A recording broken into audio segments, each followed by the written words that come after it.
Hey guys, welcome back to Iron Out the Kinks podcast. You are with Luke. And Chelsea. You always put a little like Chelsea. Sorry, I'm a feminine woman. Sorry, I'll finish the intro and then you can tell me how feminine you are. Okay. Happily married couple talking about all things kinky, sexy, fun, and just the stuff around all of that, I guess. You know the drill. You should know the drill. If this is the first time listening, swing yourself back to episode 1. Yeah, probably not our finest work, but go for it. No, we're learning. We're learning. All right. So before we jump in, I want to just quickly once again plug our Patreon. Head on over to Patreon, look up Ironing Out the Kinks. You can sign up for free to get one episode. So the first episode for free, you can see exactly how it looks. And then after that, £3 a month, which is honestly nothing. I was talking to friends about it today and they were like, why don't you charge more? Because that's really cheap. And I was like, because we're kind. We're good people. Yeah, and it would really help us out. It would help us make this dream of making this a proper full-time thing a reality. Yeah, which would be amazing for us. Because at the moment, we only have the capacity to do 2 episodes a week. Yeah. But you know, if this became full-time, who knows what could happen? Well, we that's could have film sets and Luke eating grapes off a fluffy pink carpet. That's not a thing, but we could definitely do more stuff. We could definitely engage with you guys more, which is what we honestly want to do. Again, I was talking about it today and it's such like, this has become like our passion, not because of money or anything like that, because we don't really earn a lot of money, but for like the feedback we get from you guys of helping people and doing the cool things and helping people open up and talk about this shit. We just enjoy it. We just love it. But anyway, we're saying what we want from this. What you get from £3 a month is an extra episode every week, so every Sunday, and some fun more perks that will be coming soon. Will be, especially if you all subscribe. And then we're good. And then we'll be able to make it full time and we'll do loads of shit. But yeah, extra episode a week. So that's 4 episodes a month for just £3. So if you like listening to us, you get that, plus you get the episodes we've already recorded. So you get a little catalogue. There's only 3 or 4 episodes in there, but that's not nothing, okay?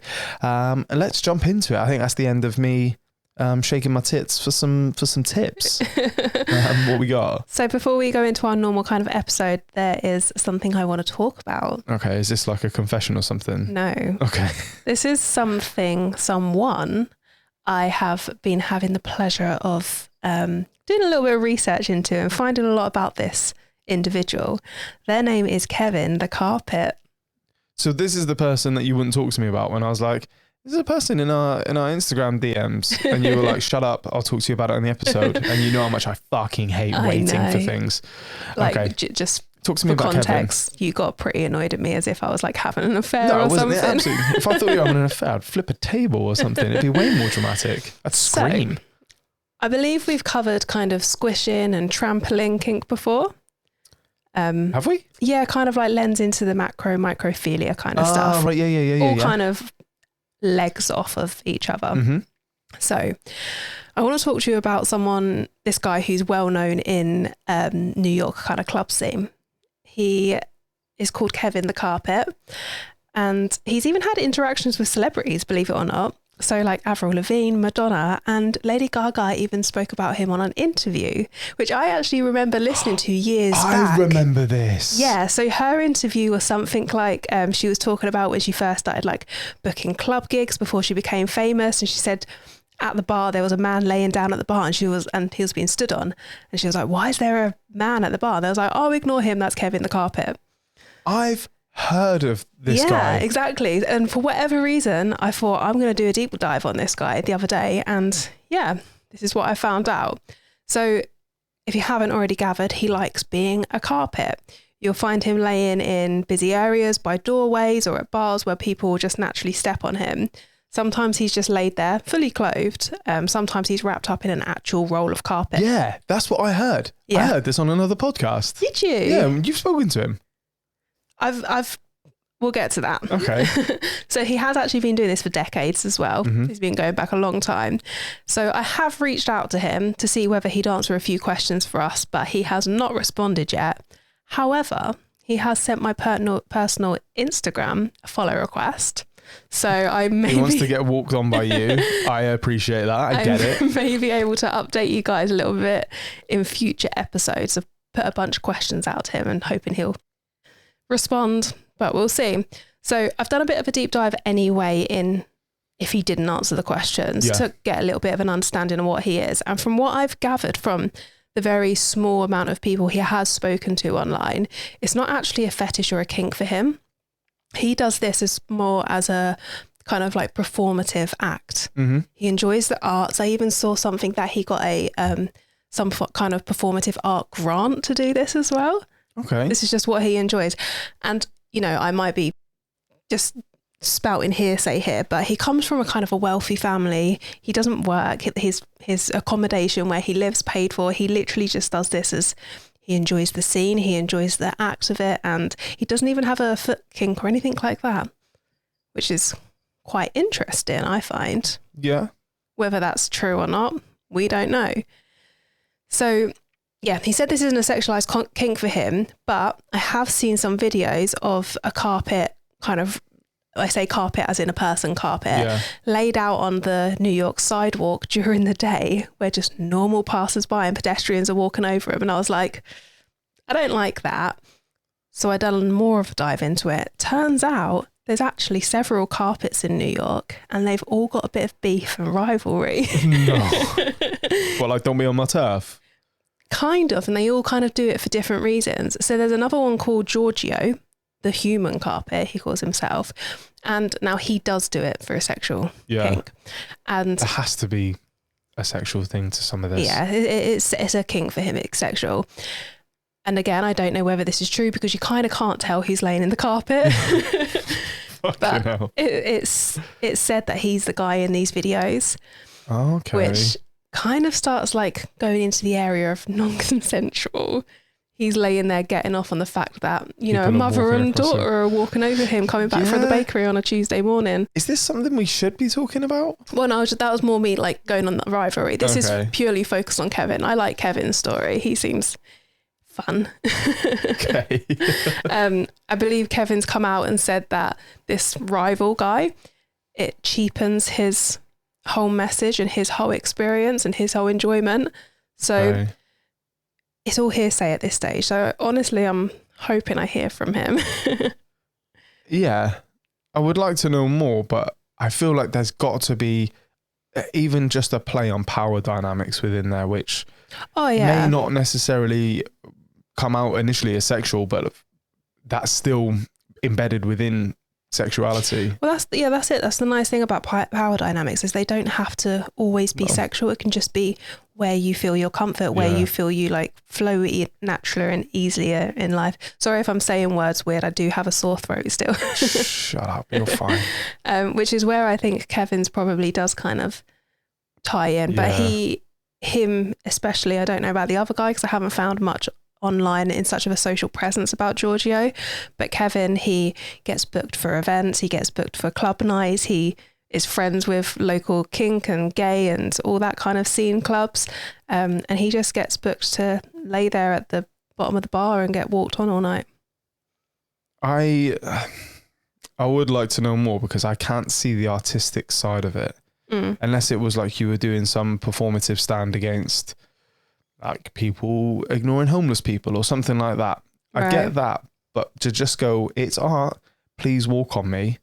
I feel like there might be some sexual side embedded somewhere. When we're saying about like not just needing dom sub type thing, not just being sexual. If you're somebody out there who likes somebody taking charge of date night and being like, this is what we're doing, this is where we're going, then we're going to do this. That's exactly the same. You're having somebody take charge, you're becoming submissive to them, non-sexually, but you like that. There's a dominance to that. So I don't know, I feel like it ties in. Yeah, I mean, he hasn't publicly come out and said it, and you know, I'm sure he has conversations with people and they'd probably know a lot more than what's online. I don't think anyone's stopping to talk to a carpet though on the street, you know? No, but he's like prolific in that kind of scene and has been for actual decades. So there'll be people that know him very well and what he's about. We obviously don't as the public, but I find it really, really interesting. I definitely find it interesting. Definitely find it so I follow him. So I follow his private Instagram account. Of course you do. You and Kevin getting on like a house on fire. I love the weird and the wonderful. I really do, and especially when it lends its hand to like the kind of sexual nature of it, whether it's sexual for him or not, a kink club sexual end of. Yep. But yeah, I follow his private Instagram account, and there's just videos and pictures of him literally just rolled up in a carpet at the end of a bar while these like pretty girls or drag queens or all them people. And it's just, I don't know, I find it fascinating because I can't wrap my head around it myself, because obviously it's not something that either one of us would particularly enjoy. And I just love how comfortable and confident he is in himself, regardless of what he's doing it for. Well, I respect that. I always say never try and detract away from anyone else's happiness. Yeah. Somebody's happy, let them be happy. As long as it's not affecting you. If you're miserable and you want to take away someone's happiness, work on how fucking miserable you are instead of trying to retract their happiness. Yeah. I would like to know more. And this is another good reason why we do this podcast, really, because we're not into everything. Yeah. But we're willing to like hear about everything. And we like to, I think we both have that kind of thirst for the knowledge of it. You know, we want to know more. And if that's something we're not into, we're like, okay, cool, but tell me about it. Yeah, that sounds really cool. It. Like, tell me about, I like the psychology behind things. That's the thing I really like. I think you do too, a little bit. So yeah, I'd love to know more about that. The thing I don't agree with is obviously the non-consensual, like just wanking in a carpet in the middle of the day kind of stuff. But we don't know who's doing that. There's supposedly another man called Eugene as well. Why do you know all of these people? I've been doing my research. Is this why I'm not allowed near the board with all of the pictures and the like string linking them all up together? Stay and the away. map of New York. Really odd. But what I would say is if we ever went to New York, I'm 1,000% wanting to go to a bar and stand on him. If we ever go to New York, we're definitely going to be hitting up sex clubs and stuff. Like wherever we go when we go on holiday, we're going to sex clubs. So yeah, for sure. We'll find Kevin. I could do really well as Kevin's PR girl. Like I could really run his social media. I think he just really wants you to stand on him. Really do his website and have a booking system for him. And, you know, you can get a little sticker saying, I stood on Kev, or, you know, something like that when you do it. I don't know. My head runs wild. It does, because you're into digital marketing. I want to be a digital marketer for all the sex people. Everyone's sex and kink. There is a market for that, my love. But for now, should we concentrate on what we're doing here and the poor people listening to us who are going, why the fuck are they talking about Chelsea's future career? What's next? Okay, so we'll move on to Naughty Corner now. Nice, okay, cool. We've got a few this week, actually. Cool, thank you very much, guys. Thank you very much. Okay, first one is it weird I only get turned on when I feel slightly objectified? Like the idea of being used turns me on way more than soft romantic sex ever has. I'm worried it means something's wrong with me, or that I have a messed up view of intimacy. But I also don't want to feel broken for enjoying it. How do you explore these kinds of kinks without feeling ashamed? There's nothing wrong with feeling that. No. That's very much that very much, again, as always, buys into the dom sub type dynamic, and it's almost like a degradation thing, which you enjoy. As we know with most kinks, they're kind of linked to, they tend to be linked to, can be trauma or different things that have happened that create uncertainty in the brain, and it's a way of recontrolling it and remolding it into what you want it to be. Yeah, and for a lot of people, it is quite impossible to make that link, but it is in there somewhere. But yeah, I don't think. I think what we just kind of said with Kev over there, nothing's weird. Nothing makes you unusual. Exactly. You like what you like. Own that. And, you know, feeling objectified and being used, they're all like super high up on my list. So if you're weird, I'm weird, girl. I think it's very common. You would be very surprised. And because of the lack of conversations people have, because of the lack of openness, mainly around shame, which is really fucking stupid, people won't talk about it. And there's somebody I've been talking to that I'm going to talk about next week. We'll do it as it's a submission, but we'll talk about it next week because it was a little bit of to and fro. And the whole thing with these kind of topics is that people feel bad about talking about them because nobody else is talking about them, you know, which is why I think people may be drawn to our podcast. But there's nothing wrong with what you like. As long as it's not immoral and as long as it's not illegal, you're cool. Like if you like getting poked in the fucking eye, it's not strange. That's what you do. So just do what you do. Again, life is too short to not be happy. If being objectified sexually and that really turns you on, it gets your juices flowing, that is cool. And I know you aren't the first woman I've been with that enjoys that. Oh yeah. You know, that is not I'm an not the oddity. only woman I know who enjoys it. It's just, you know, when we're talking about power dynamics, naturally, the more common power dynamic is the man be the dom and the woman be the sub. Now, that's not to say that can be completely switched, because that's absolutely fine if so, but that's just when we're leaning into gender roles, like societal gender roles, I guess that comes. So you break down exactly what you like here. You're just a slightly extremer version of the natural masculine feminine role, and you like to be the ultimate feminine there, essentially. But I think with anything anyone's ever interested in, the reason they're always like, is there something wrong with me? Am I broken?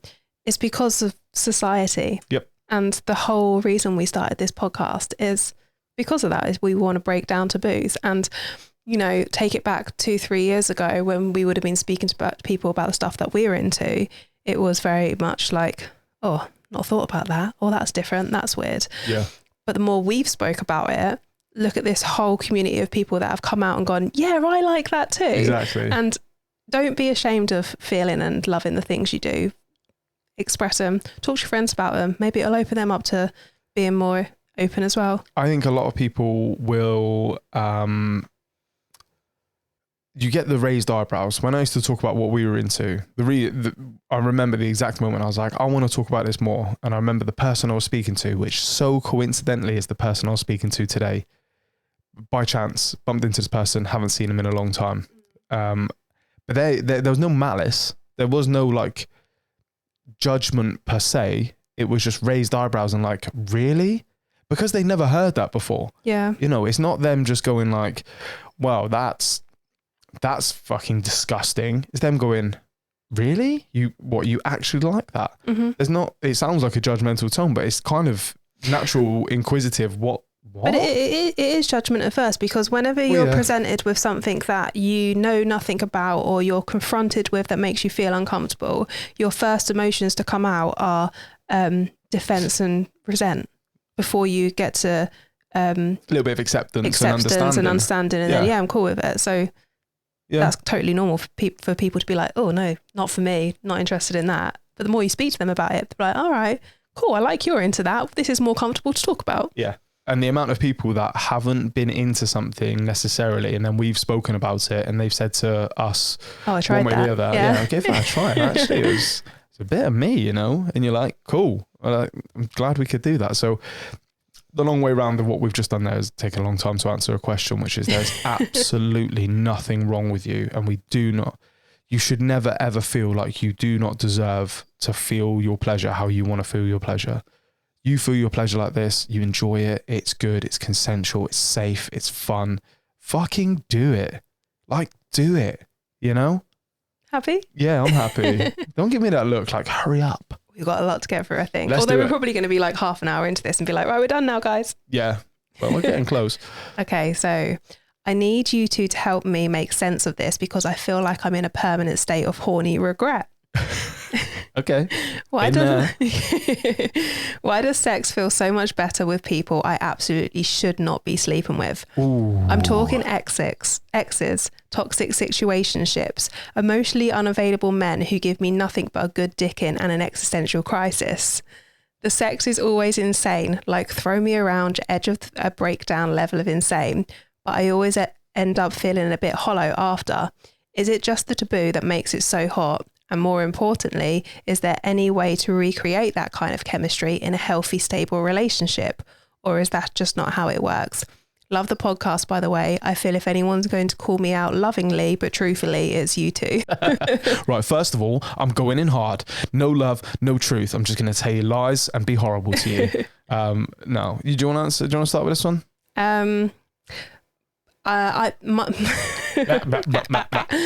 My head is quite analytical immediately. So what I'm immediately thinking is dopamine, oxytocin.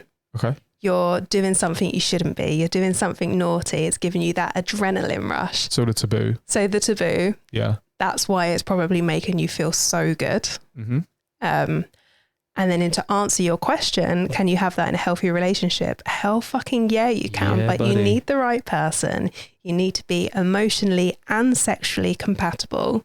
At the moment, you're just sounding sexually compatible with these men. Yeah. Is that the end of it? Yes. Okay. I'm not going to echo what you've just said on the first bit completely. Having it in a like safe and healthy relationship, yes, you fucking can.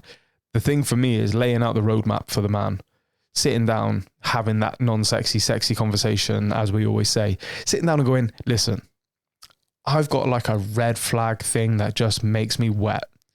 So sometimes we need to do maybe a little bit of role play, a little bit of like, be a fucking prick to me. Like when you want to fuck me and I just want to get fucked, be a prick to me. Like be a bit toxic, not in everyday life, not like walk in well, and... you take that toxic stance sometimes when we're having sex. In bed, yeah, that's what I mean. I wouldn't do it when I walk in from work and like be like, why the fuck isn't the hoovering done?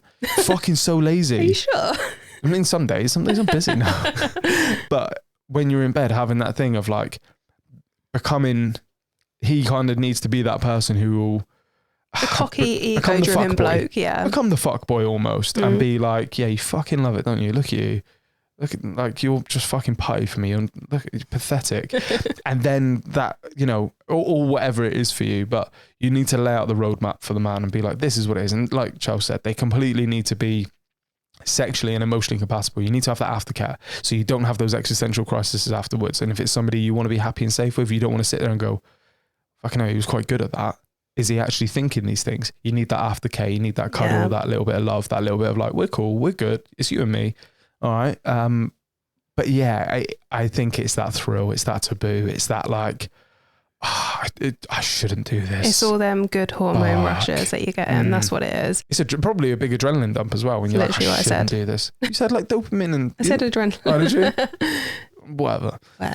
But yeah, that's what it's going to be. And again, like we said about the first person, you're not wrong to feel this. This is just what you feel. But you definitely, because it's having an effect on you, you definitely need to find a healthy way to recreate it. The problem with this as well, that dopamine, adrenaline, oxytocin spike she's having from doing this, it's addictive. Yeah, and it's a big drop. It's a big drop because it's such a quick surge, it becomes addictive. So she keeps going back because she knows it's going to be a good night, and then she feels bad because she's like, I shouldn't have done that. And you know, there's nothing wrong with living your single era and doing this, but like Luke said, when it comes to you actually dating and wanting to get with people, sexy, non-sexy conversation. Yep. And it is sexy though. We had it and it wasn't that non-sexy. We just kind of we fucked afterwards. Well, we were like hundreds of miles away from each other. You got a picture of my dick pretty quick. Doesn't take much. But yeah, please don't beat yourself up and don't go down the same trodden path, because it'll only lead to the same thing. Doing the same thing over and over again and expecting a different result is the definition of insanity. You know, do not do that. Find the healthy way to do it. Find the healthy way to deal with it. Find that person, even if it's like a friends with benefits who's a good person, who's cool, and you're like, you're not that toxic person, but you can fuck. This is what I want. This is how I kind of want it to be, but I also need that aftercare. Wean yourself off the toxic one. But you don't need to just jump into a relationship to still be able to have good sex. You know, you can do it in a healthy way still. Yeah. Before finding that person who is your person. You know. You happy? I'm happy. Nice. All right. Let's fucking roll on. Hope we've answered that. Hey guys, I really hope this doesn't make me sound like a bad girlfriend, but I've been with my boyfriend for just over a year now, and I've noticed something that I don't really know how to talk about. The sex is good, like no major complaints, but if I'm totally honest, I still enjoy masturbating more. Not just sometimes, but most of the time. Even after a good night together, I'll often end up sorting myself out later because it feels more satisfying. I don't know if it's a control thing or just less pressure, but I've started to realise I choose solo time over sex more often than not. He hasn't said anything directly, but I can tell he's starting to notice and feel guilty, like I'm rejecting him without meaning to. Is this a normal phase in relationships, or is this a sign I'm emotionally pulling away and don't even realise it? There's a lot to that. The fact that you've brought up, I wouldn't have said, oh, you're emotionally pulling away. The fact that you've brought it up feels like maybe that's something you're already thinking about, which tells me it's that kind of like, I'm going to tell you exactly how it is, but I need you to confirm what I'm saying. But I'm not going to necessarily go down that route too heavily. What I am going to say is, how much are you conversing with your partner? How much are you telling him what you want? And the pressure thing can be a thing, like to make a woman orgasm's hard for a man. And if they put pressure on it, then it becomes pressure for the woman that she feels like she has to orgasm. I think there just needs to maybe just be like a reset in sex with you guys. But also masturbating's cool. Like if you enjoy that, do it. Do it, make him watch. Like do something like that. Make it a little thing where you're like, shut the fuck up, sit down, watch this. And then maybe he'll take something from it. Yeah. I don't know. I want to digest this a bit more. I've got, this isn't a lot of information, but I've got several responses to this. First one being similar to yours is it because the sex isn't that great and you're not getting as much pleasure from it orgasm wise, etc. And so you've been teased with it, you need to go fucking finish yourself. Is it that kind of reason? If so, you need to have a conversation about how he can please you better. Yep. Show him you like doing solo. Show him, teach him. Then the other part I was going to touch on here is I've personally been in a similar situation to this, and it's purely been down to the fact that I'm not into the guy anymore. So there's that as well. Yeah. And my can't really take myself back to it now because it was yonks ago, but my thought at the time, I believe, was more I wasn't totally unattracted to this guy and I didn't fucking hate his guts. So getting into an intimate setting with him wasn't, pushing myself through it essentially. It wasn't difficult, yeah. But I totally wasn't into what we had going on. So it was like, get this over quickly. It's not an awful experience. It's a nice round up to me going to use my toy after kind of thing, or later. That would kill me. Yeah. That would absolutely kill me. Again, not a lot of context here, but from a buyer's point of view, I'd say it's a possibility. The fact that you've kind of brought it up, I don't know, that always says to me, if somebody finishes something with, do you think it's because of this? And that's almost you saying, it's because of this. I don't know. I don't want to just run with that and be like, well, that must be it. But I wouldn't have gone anywhere near emotion personally then. You would have just gone for technique almost. Exactly. I would have gone for, what is he doing? Are you engaged with him verbally? Are you explaining? Because it's not your responsibility to make yourself come during sex, but it's your responsibility to explain to him how to make you come. Yeah. That is, unfortunately, as the sexy conversation, you kind of have to do that, because if you don't, they will never know. We are not clever to begin with, but we're also not mind readers. And as I've said, some women are 2 jigsaw pieces. Some people are 100 jigsaw pieces, and you've got to learn how to put them together. You've got to learn what they like and what actually makes them flow. But the fact that you brought up emotion just sticks with me. Yeah, you kind of wouldn't say it if... No. That's like me saying, our dinner tonight was really bad. Is it because of the frying pan? Yeah, and then I'd be like... What? Yeah. Well, what? Do you know the frying pan's broken? Like what? I didn't know that. Maybe it is now you've just said that. Are you telling me it's because of the frying pan? It's that thing of like... you've brought it up, and that's possibly maybe something that you're thinking of already. She needs a little deep dive here. Yeah. She needs a little pros and cons in her head. Do it in your head, never write it down. I've definitely wrote it down. Yeah, because you're crazy. I think she needs a little deep dive of herself and understand a little bit of a truer meaning, and ask herself whether it is compatibility in terms of emotion or sexually. And if it is sexually, easy fix. Sexually, I wouldn't necessarily say easy fix, but it's a straightforward pathway. That's what I meant. Yeah. Easy path. But if it is, my emotional connection to this person is gone, therefore sex with them just isn't enjoyable, therefore I prefer to masturbate because I'm still a human who gets aroused. Yeah. Then that's something you need to look at, unless you want us to answer the question for you, which we will do. And it's going to be the answer everyone knows we're going to say. Yeah. Find us on our drunk Patreon once a month. Oh yeah, we'll be toxic. Yeah, we're due that soon. Yeah, we have one drunk episode a month now, where we just become assholes. I think we one away. We tell people how it fucking is. Yeah. So if you want to hear that, sign up to Patreon. Exactly. Hit us up. Let us know. Give us a little bit more context if you don't feel satisfied with that. Let us know. Cool. Last one. Last one. It's a big one, and it kind of got me in the feels for some reason. That's what she said. That wasn't remotely sexy. Sorry. I'm really sorry. Husband fighting the demons. Okay. Yeah. There's always a long story behind everything, and everyone's always got their side. But based on my understanding, I'll keep it short and as unbiased as I can. I have a wife with 3 kids. We're almost 30. We're overall happily married. However, we went through a rough patch 2 years ago where she almost divorced me and was already talking to some other guy, sending nudes, etc. I noticed she was acting strange and she outright told me, said there was nothing I can do, and I worried deeply for the stability of my family. She wanted to leave me due to several reasons. I drank a lot, never to the point of harming her or anyone around me, but she didn't like it. I wasn't satisfying her enough in bed, though I thought we were fine, but she never expressed wanting more. She just wasn't into me anymore. To make it work, I did what I could to improve on things she said I failed at to win her back. Over time I did. She never had a physical encounter with that other person because they weren't in our state. Part of the reason she was chatting with him was to get him to pick her up to bring her to her mother because she found out her mother was sick and wanted to go visit her for the holidays.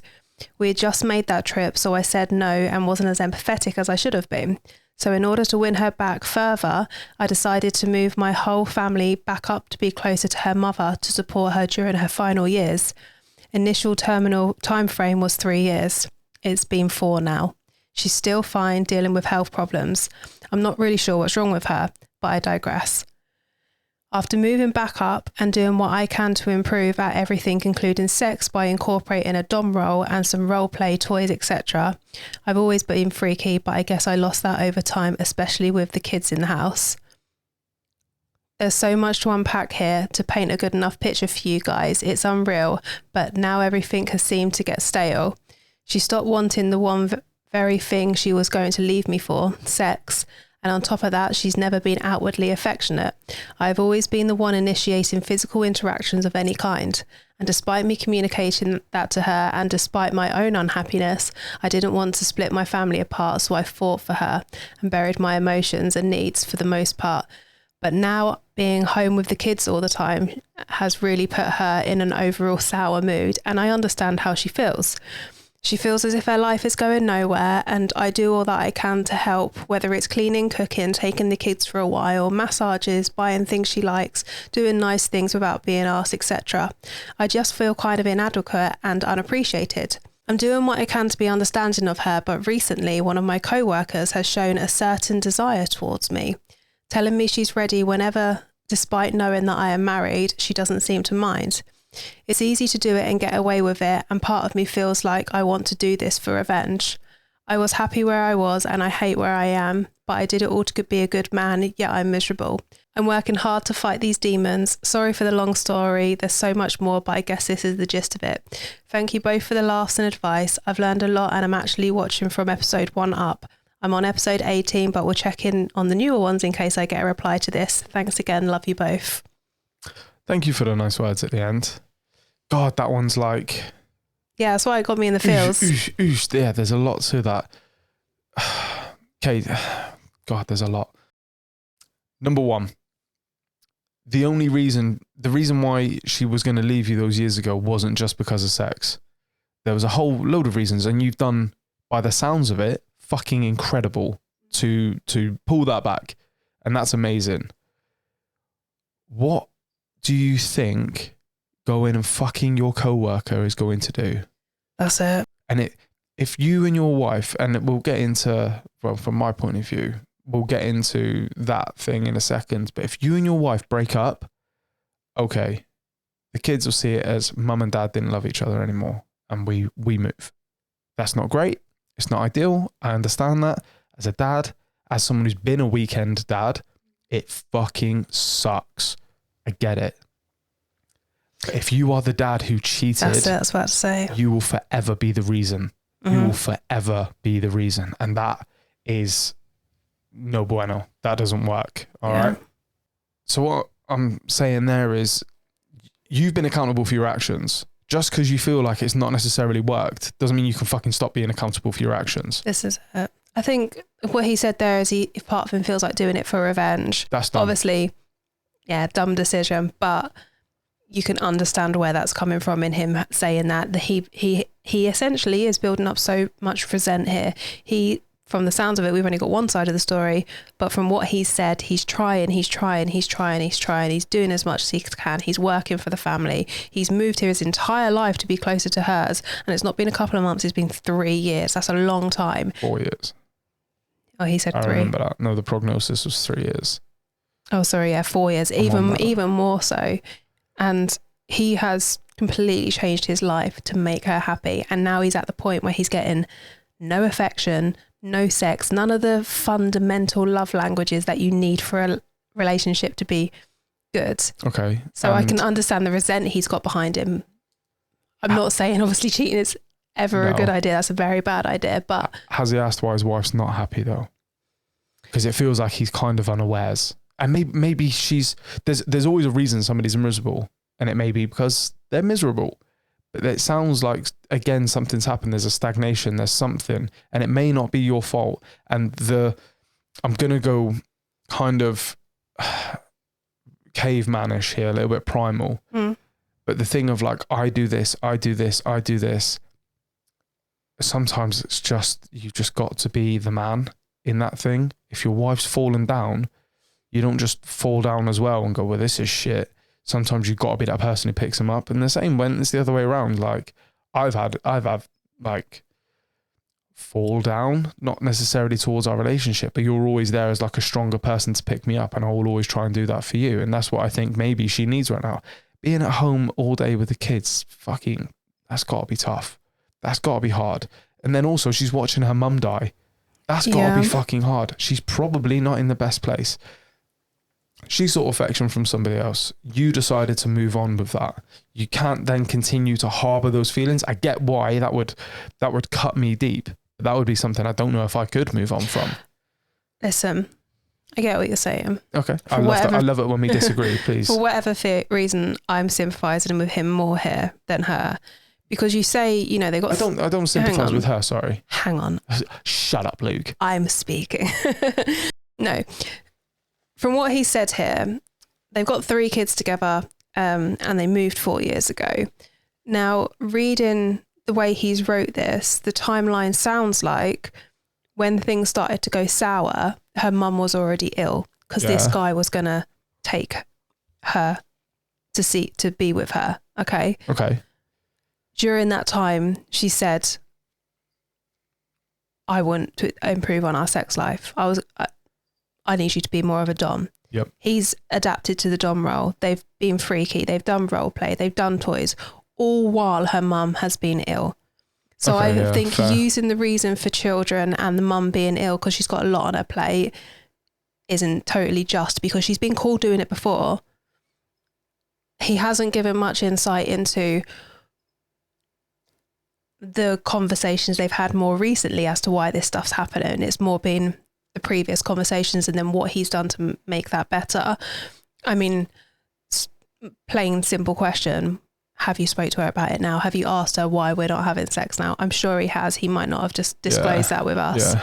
Yeah. But I didn't mean to come across so harsh. I apologise. I've had a glass of wine.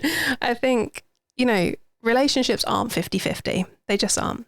And you've got that famous or viral therapist lady who came out years ago and said that relationships aren't typical 50-50. Relationships are 100%. Yeah. And that is a combination of numbers between the two. When I've only got 20%, you need to be able to 80 and vice versa. And that's great. That is what creates a healthy relationship. But if the same person who's only got 20 has continuously got 20, the person who's continuously given the 80 is going to burn out at some point, and they need to meet closer to that 50.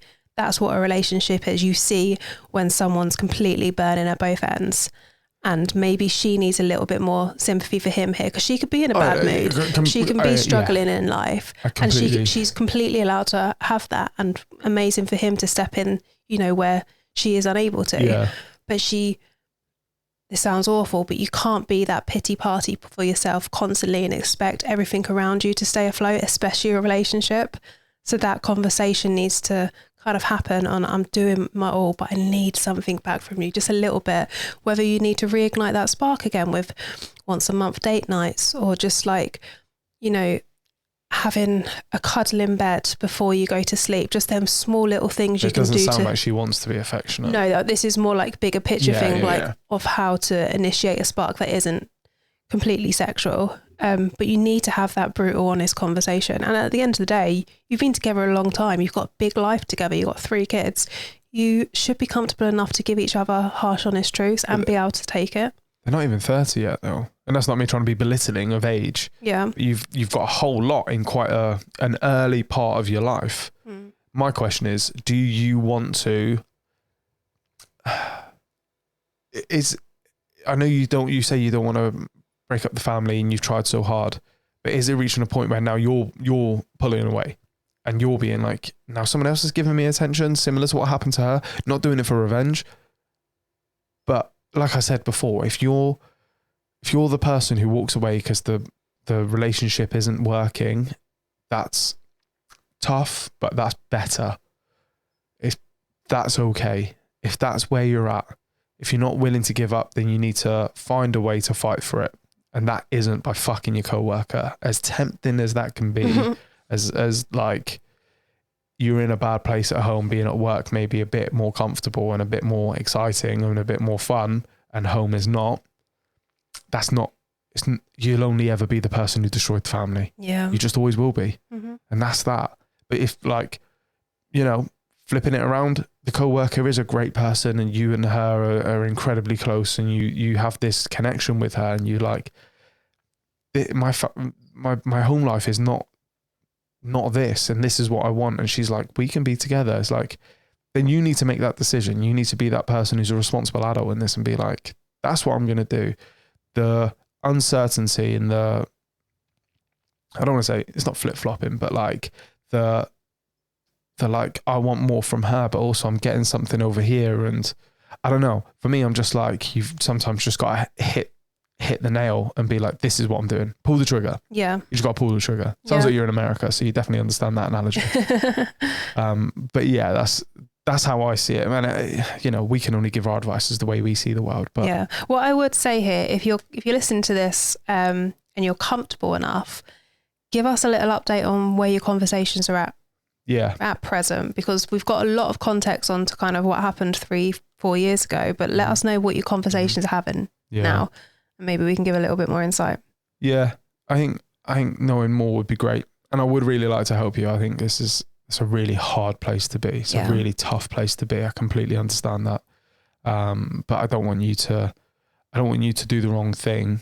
That's the obvious wrong thing. Yeah. And I also don't want either of you to kind of continue suffering, because I'm a nice person. But it's sad to hear that, and it's not fun to hear that. So I hope yeah, with a bit more context, we might be able to give better advice. I don't know. I feel like maybe we've danced around the point, you know, we've licked around the hole and we haven't stuck it in, you know? Yeah. Send us another message if you're comfortable doing that, and we can go deeper. Yeah, we'll get at least digit deep in it. 2 digits maybe. You happy? I'm happy. Let's go. That's the end of our naughty corner, guys. That was a big one. We are in. We are very far in. All right. So before we roll into quiz on my face, we've actually had a call out from a listener. What do you mean a call out? What, they want to fight me? No. Okay. Not yet. Okay. So just doing this for a listener probably means nothing to a lot of you. Yeah. So, hi Luke and Chelsea, love the podcast. So me and my wife were at Torture Garden on Saturday night having an amazing time. We were queuing up to go into the couple's room, and we got talking to another couple, and he asked if we wanted to all play together. We said yes, but on one condition, that my wife is only to be touched by his girlfriend and not him, which they were fine with. We started getting to it. The girls were making out, grabbing each other. My wife went down on her while she was sat on the sofa. So I took the opportunity to fuck my wife doggy style while she was eating pussy. Then we switched up and she started riding her boyfriend reverse cowgirl, my wife still eating her pussy. Then he says, girls, you should start scissoring. At this point, I'm like, oh my fucking God, this is amazing. We are having such a good time. What dreams are made of. When suddenly the Torture Gardens DMs come in and said they need to talk to the guy, escorted him out, and that was it. We never saw them again. Never got their names, didn't know what happened to them. I mean, they were with us the whole time and neither of them did anything wrong to be removed. Can you help us try find them? We hope they listen to this podcast and you could help us get in touch so we can continue where we left. Maybe hook up again in Torture Gardens another time. Thanks. That's so cool. If this is you, send us a message. We have their contact details and we will put you in touch. For sure. Yeah, that's so cool. I want to go to Torture Garden. We spoke about this. We did, but I can't see you because they got a strict dress code, so I don't know whether you'd be cool with that. I'll wear leather. I don't care. Okay. As long as we can fuck. You'd wear a bin bag if it just meant you could fuck at the end of it. Yeah, I think most men would. If you said to most men, right, you get to watch your wife have sex with another woman and then have sex with her, but you have to wear a bin bag, they're going to be cool with it. This is true. They're going to be cool with it. Chelsea, what on earth are you doing? Wait 1 second. No, we're in the middle of an episode. What are you doing? Wait, I'm nearly done. What? Oh, that's better. Oh my God. These toys from Pulse and Cocktails. Let's be honest. Sometimes the bedroom needs a little upgrade. Maybe it's time to swap meh for, oh my God. Pulse and Cocktails has everything from toys that'll make your toes curl to lingerie that'll have your partner speechless. And listen, I know what you're thinking, but what if the nosy neighbours see my parcel? No worries. They've got next day delivery in total discreet packaging. So even MI5 wouldn't know what's inside. Want to see the goods in person? They've got 16 stores across the UK. Head to pulseandcocktails.co.uk and use our code IOTK for 15% discount. And now Chelsea's finished relaxing. Back to the show. Okay, right, we're moving on to quiz on my face. Yes, please. Okay. I think this is the last one. You need to total up the things and sort out what you're going to do for this. We'll discuss that next week. Rim job. Okay, question 1. In one ancient Japanese ritual, if a couple were caught having premarital sex, what object were they made to carry around the village as public humiliation? A wooden penis. B, a large straw vagina. C, a pillow of shame. D, a scroll listing their positions. Okay, yep. Okay, question 2. If someone has a fetish called I should have read this properly. Autocalcilophilia, what turns them on? A, loud moaning. B, high heels. C, dirty talk. D, being tied up. Wow. Yeah. Okay. Question 3. The first recorded foot fetish dates back over 2,000 years. Which ancient empire documented it in their erotic art and poetry? A, Egyptian. B, Roman. C, Chinese. D, Greek. Oh, fuck. I'm really stuck. Yeah, that would be a toughie for me too if I didn't have the answer right in front of me. They're all sandal wearers. And they're all kinky little fuckers as well. They were. I mean, the Greeks might still be. Yeah, fuck it. I'll go with them. Next, cool. please. Question 4? Yes. Cool. Question 4. In 2022, what surprisingly wholesome porn search terms spiked in the Philippines? A, cuddling. B, hand-holding. C, romantic massage. D, baking together. Okay. You can just put A, B, C. You're writing the whole thing. Yeah, sometimes I wrote the letter and sometimes I wrote the word. Okay. And question number 5, last one. You need these, by the way. I know. I've given you all multiple choice because I'm a nice guy. Which of the following fetishes was first officially documented in medical journals in the 1800s? A, fisting. B, voyeurism. C, latex fetish. D, erotic asphyxiation. Done. Oh, fuck, that was rapid. Okay, so back to question 1. In what ancient Japanese ritual, if a couple were caught having premarital sex, what object were they made to carry around the village as public humiliation? Pillow. It was the pillow of shame. Love that. How did you know that? I didn't. They'd have a pillow tied around their neck to mark their sin.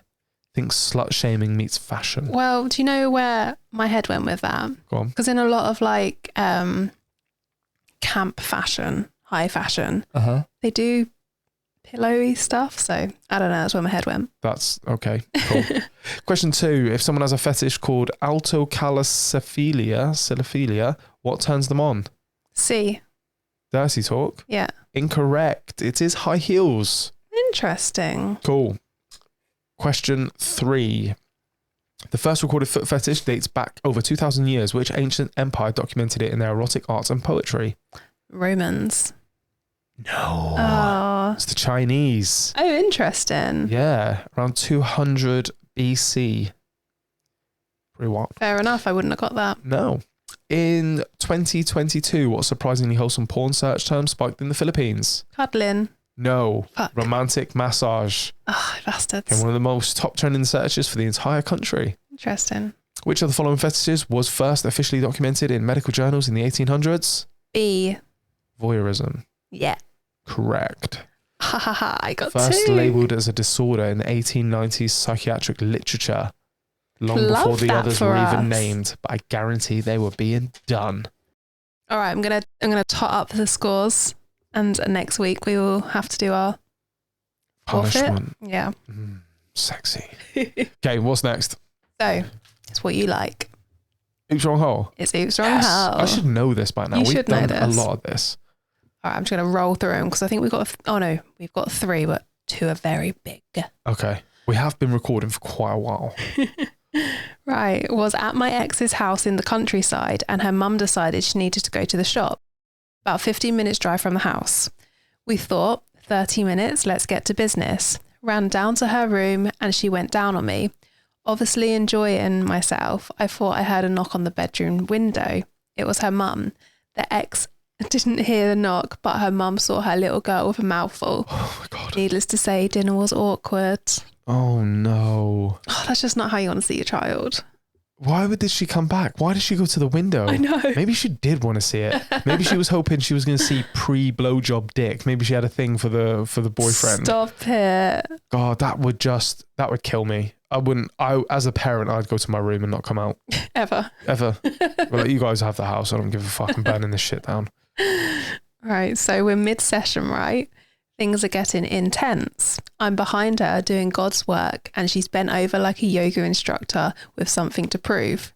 We've been at it for a while, sweaty, breathless, full-on porn level filth. You know the type, hair pulling, ass slapping, noises that would terrify the neighbours. I'm feeling like an absolute stallion. And then I pull out to adjust, maybe reposition, or do that sexy, look at me, wipe my sweat off my brow like a gladiator thing. Okay. That's when I notice it. There's a plastic ring wrapped around, snugly around the base of my cock. What? My brain short circuits. Did I level up? Is this some weird dick-based prize for outstanding performance? I stare at it like it's a fucking decoder ring from a cereal box. She glances back, still panting, and casually says, "Oh, that's my Nuva ring, my birth control." My dick is wearing her contraception like a cock ring from a vending machine, and this woman is as calm as if I just found her spare hair tie. I'm stood there, still semi-hard, holding this bizarre trophy on my junk like I'd won penis Pilco at a carnival. Do I win a giant teddy bear or just another round, I ask. She laughs so hard she falls face first into a pillow, arse in the air, and I'm just stood there like the weirdest, horniest version of a claw machine winner. And yes, we went for round 2, because when your cock snags birth control mid-thrust like a randy magician, you don't stop the show, you take a bow and dive back in. What the fuck? That was not where I thought it was going. What is that thing? What is that ring? I'm not entirely sure. I think it's quite American-based, a Nuva ring, because I've heard of it and I've heard people talking about it, but I'm not a birth control It can't girl. just get round your cock, surely. I don't know what it is. Evidently it can. What the that terrifies me a little bit. I'm not going to lie to you. I'm a little bit scared of that. That's fucking mental. Very bizarre. He's just getting a cock ring already pre-positioned for him. I don't think it's like a cock ring. I don't know what it is. We need to look at this after. Yeah, we need to have a look at that, because that's fucking mental. Well, we'll check it out. In the world. I don't know if I could do round 2 with that. Why? My dick's just been assaulted. It's just birth control. It's nothing to do with it being birth control. It's the fact that suddenly I've got a plastic ring around my cock. And also, do I have to put it back in? Am I going to get you pregnant now? Just keep it on the... Like, this is true. Put it on the tip and then jam it in. I don't know. Like, that's what... no. I feel like I'm on another planet right now. Well, you wait till you hear this next one. Oh, fucking hell. Okay, come Right, on in. strap in. I've vetted this one. That's never a good sign. Okay, I've been sitting on this for ages. Oh, nice. But every time you lot do an Oops Wrong Hole episode, I think, yeah, mine's bad. Mine's bad. just imagine someone listening going, yeah, you know what? Mine's fucked. mine's absolutely fucked. I don't know if I could send this in. Should I? Just talking to themselves in a mirror. You ready? Yeah, I'm ready. So, I was 17, round my girlfriend's house. Her parents are out. Hormones are flying, and we end up doing what two sexed-up teenagers do best. Banging in her bed with the door locked, thinking we're untouchable. It was her first time ever finishing during sex, so it's all a bit intense.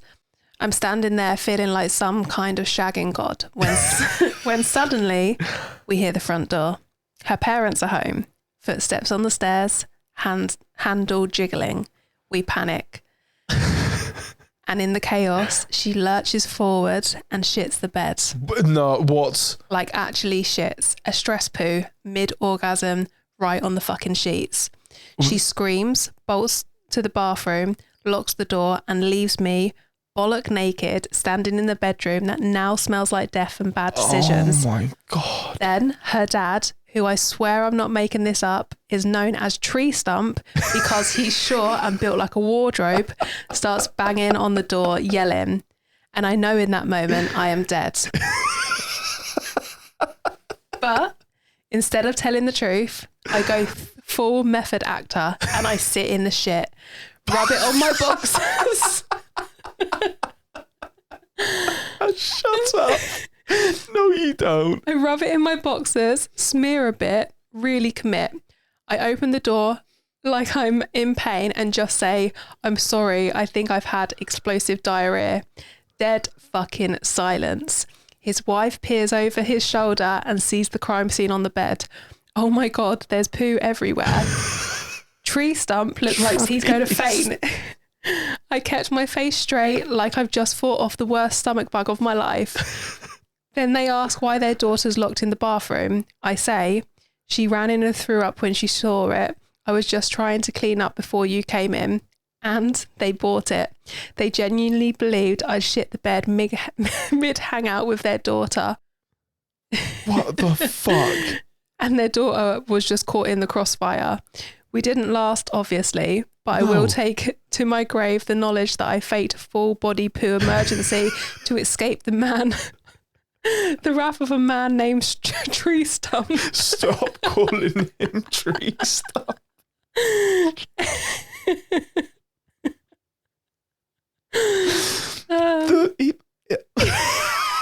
I love the fact he said, I went full method actor. I love the fact he picked up someone else's shit and rubbed it on himself, around his balls and in his boxers. And then just went, yeah, I've shit myself.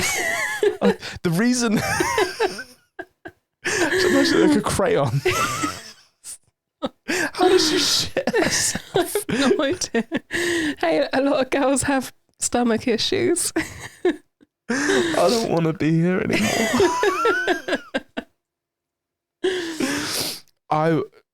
I wouldn't have gone down that route. What would you have done? I don't know. If I was 17 as a geezer called Tree Stump trying to get in the room, I'd have probably got dressed and said, your daughter just shit herself. I don't know. I wouldn't have done that though.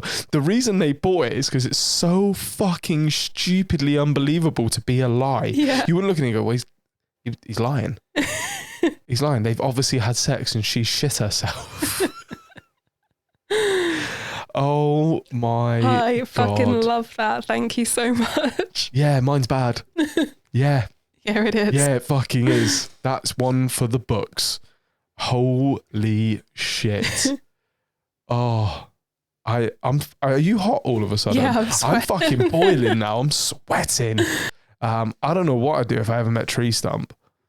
But I love his nickname. it wouldn't be rub shit on myself. I can tell you that much. Okay, last little bit. Would you rather? Would you rather? Okay. I hope this is good.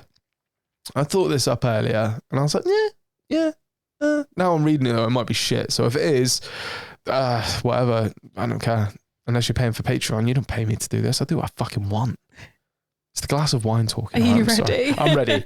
So, would you rather only be able to come by watching clips of people falling over, or would you rather only be able to come when you have an unwashed pinky finger in your mouth, vagina, and asshole? So imagine we're having sex and The you're first like... one, obviously. Wait, we're having sex Yeah. and you're like, hang on. I need to get YouTube up to watch people falling over. That's going to kill the mood. For you, I'm going to come.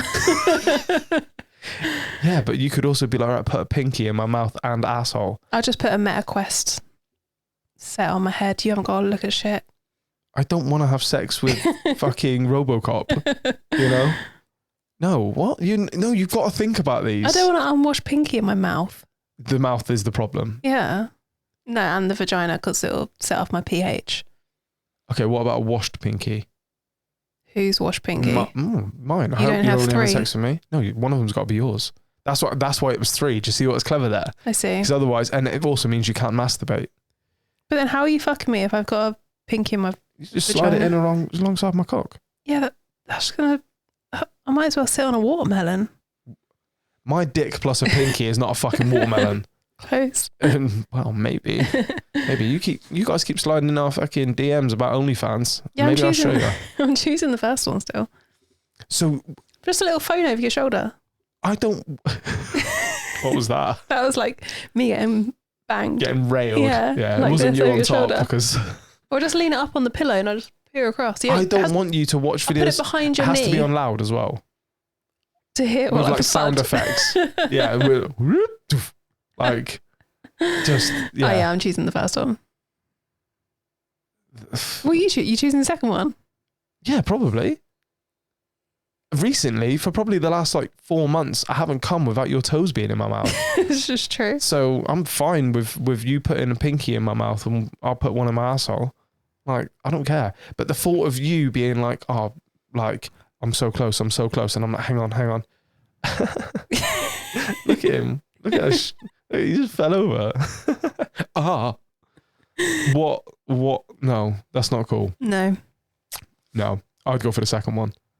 I'm going for the first one. Was that shit or was that all right? That was shit. Was it? Yeah. Fuck.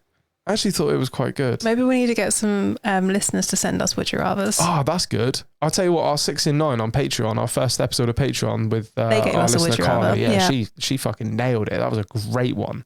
All done? Happy? I'm all done. Happy. Cool. I want another glass of wine. So thank you so much for listening. As always, follow us on socials. If you want to submit something, iotk.fun. Head on over, submit your submissions and get onto Patreon, help us out, or just tell your friends, tell everybody about it. All right, guys? Stay happy. Keep fucking. Bye. Bye.